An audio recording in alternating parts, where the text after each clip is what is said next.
Hello everyone, welcome to Shelley Cooks. Today we're going to be doing crab apple jelly and crab apple butter. So stick around with us and let's get started.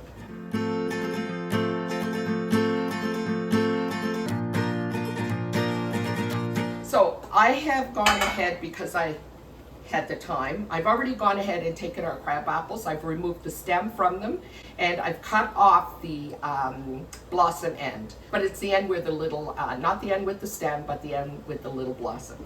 So I've gone ahead and done that, and I've removed any that had any sort of blemishes or anything. And now I have them covered in water.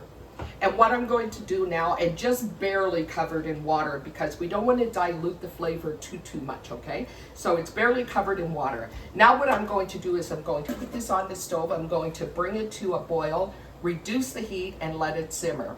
And once it simmers, the apples will start to break down and they'll start releasing their flavor. So we'll come back and I'll show you what that looks like.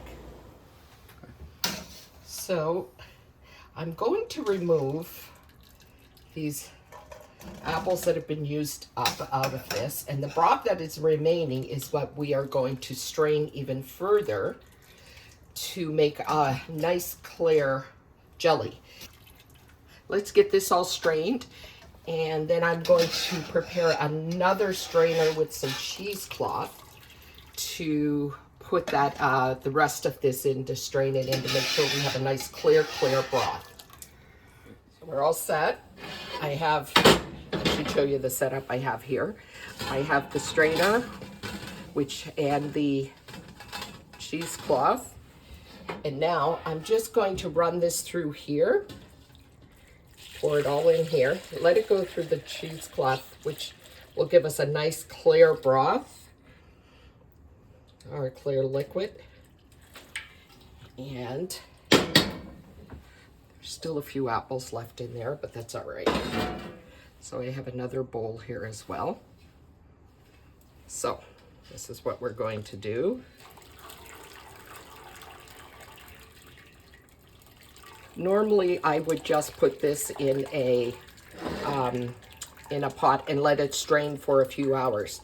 But because I am going to be making an apple butter with the apples that are left over, I want to leave a little bit of the juice and that sort of thing in it. I don't want it to all drain.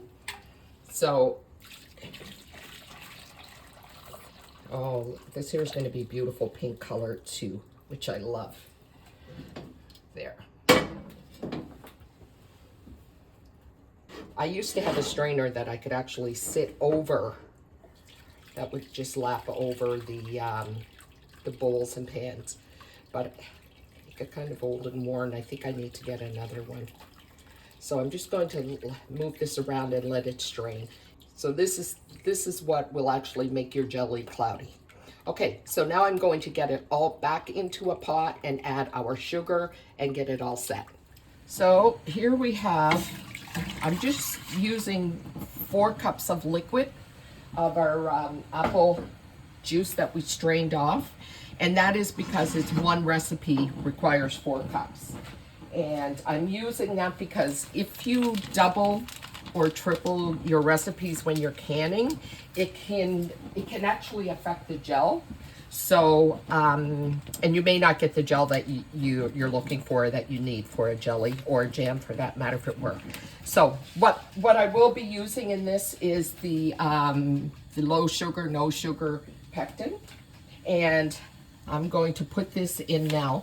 And I'm using this because typically when you make a jelly, you add a lot, and I mean a lot of sugar. So for 4 cups, you would typically add 7.5 cups of sugar. Sorry for the noise. Let me switch to a spoon, and maybe we're still gonna just stir it. This pectin that I just put in, it's lumpy now, but it will break down as it heats up. So because I want to use less sugar, I am actually going to use a low sugar pectin. And so for this, I'm going to add 3 cups of sugar versus the 7.5 that you would normally need to use. So what we're going to do is we're going to bring this to a boil, and we're going to keep stirring to break up these lumps of pectin. Once this comes to a boil, we will then add our sugar. So I'm adding 3 cups of sugar to this now. It was at a hard boil. It's the steam that is on the cup that is causing the sugar to do this, but that's all right. And now what we're going to do is we're just going to stir this really well into our juice, our crabapple juice and pectin mixture. Let's get this stirred in really well. It's going to want to clump up, as you see there. That's no worries, just keep stirring. And the more we stir, the clearer it will become. Now, you can add a pat of butter into this, a tablespoon of butter into this if you want, and that will often get rid of the foam that we'll see coming pretty soon. That often forms on any sort of jam or jelly that you make. But because the people that I'm making this for, as well as home, have some dairy intolerance, I'm just going to let the foam do its thing, and at the end I'll see if I can remove some from the top, and if I can't, that's fine too. Now what we're waiting for is we're going to let this come back to a hard rolling boil. We'll let it boil for 1 minute, and we'll turn our heat off, let it come back down from the boil, and can it up in our jars. I'm going to be using half-pint jars for this. Guys, we have our hard rolling boil here. It's been going for a little bit. So a hard rolling boil is when you stir it and you cannot stir the boil down, it still boils. That's what's referred to as a hard rolling boil in canning. Make sure that you continue to stir it the entire time. So we have our 1 minute. I have my jars all set here.